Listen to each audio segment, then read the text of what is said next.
All right, so the next step is finding a percent of a number and using it to do something. So in this case, we're going to look at discounts.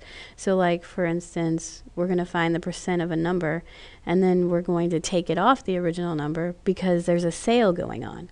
So discounts are like sales. So when they say like, you get 35% off your purchase, they find 35% of that number of the thing that you want to buy. So like, you want to buy a new sweatshirt for $40 and it's 35% off. You find 35% of that and subtract it off. So let's look at that.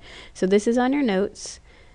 So I have an example all worked out for you. So first, let's just look. Sales are discounts. So discount is just a finding a percent of a number problem. It has two steps. One is the stuff from yesterday or the last video or whatever. So finding the percent of the number. That's the discount. Then the second step, subtract the original number, subtract original price minus your discount, and you get your new little sale price. All right, so let's look at an example of this. And this is all typed out. So I want to buy a pair of boots, and they're $35.99, and they are 65% off right now. So what will I pay for them? Well, I have to do this part right here that you see here. This is method 2 right here. So I have to take the percent as a decimal, multiply by the original amount, and then that gives me how much I'm going to get off. So here I'm taking 65%, which is 0.65, multiplying it by 35.99, $35.99. So there's my first row when I multiplied by the 5, then I multiplied by the 6, and then I add up those two lines, right? So then you get 23, and you get 0.3935. Now, with money, since we're talking about money now, because this is a discount, with money, you have to round to the nearest hundredth, because money has two decimal places, so the tenths, the hundredths. So when I cut this off here, so I'm looking at this, I need to just have these digits. So this 3 tells me to leave this 9 alone. So I'm just going to cut it off right there. Now, if it was a 5 or up, then I'd have to round this number up, because then it'd be closer to being 40 cents, right? So I would round it up to 40 cents. But the 3 is closer to being 39. So my discount is $23.39 right here. Okay? Now, that's the first part. Now the next thing I need to do, which is on your sheet there, is I take the original price of my boots. So they're $35.99. That's if they're not on sale. And then I have to subtract $23.39. This is the amount of my discount.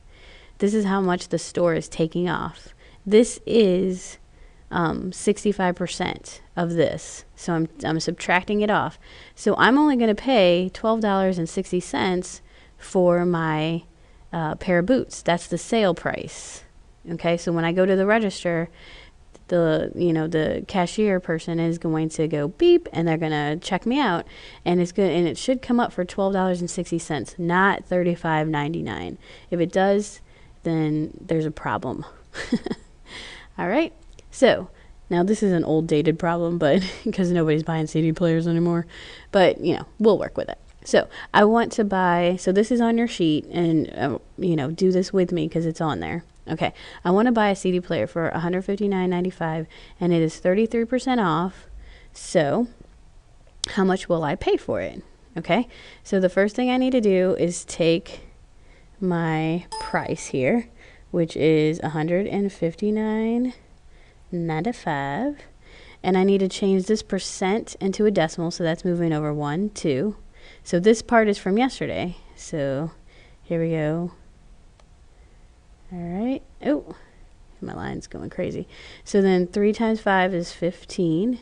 3 times 9, 20. Oh, so I need to carry the 1. Whoops. 3 times 9 is 27, 28.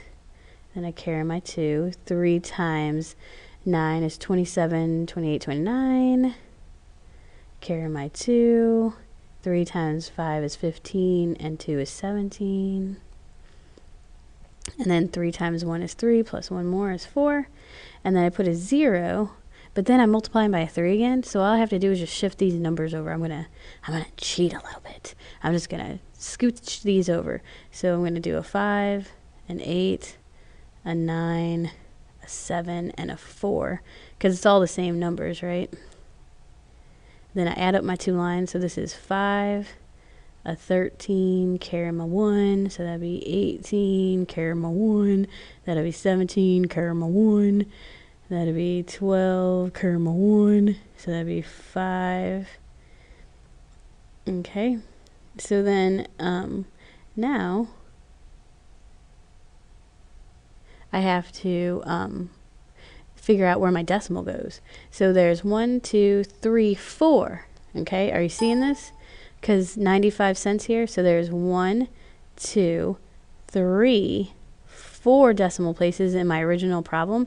So there has to be 1, 2, 3, 4 in my answer here. So then money only comes in, so this is what I got. I have 52, 7, 8, 3, 5. So money only comes in 2 decimal places. So if I put a line here, this 3 tells me that I leave this 8 alone. If this was a 5 or bigger right here, where my little cursor is dancing right there, then I'd move this up to 79 cents. But this is closer to being 78 cents. So now that is step 1, finding how much I'm getting off. So this is how much they're going to take off the CD player. So now I subtract it. So I take 159.95 and I subtract 52.78.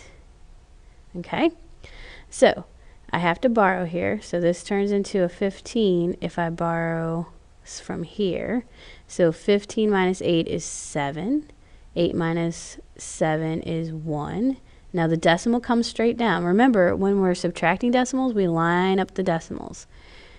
And then 9 minus 2 is 7. 5 minus 5 is 0. And 1 minus nothing is 1. So this is my sale price. This is what it's gonna ring out as.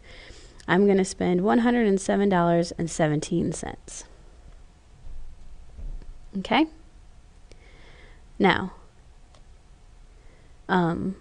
you have 2 problems down there below, so I want you to go ahead and work those and type those into the sheet for me so I can see your answers. Let me know if you need any help, and I'll talk to you later. Bye.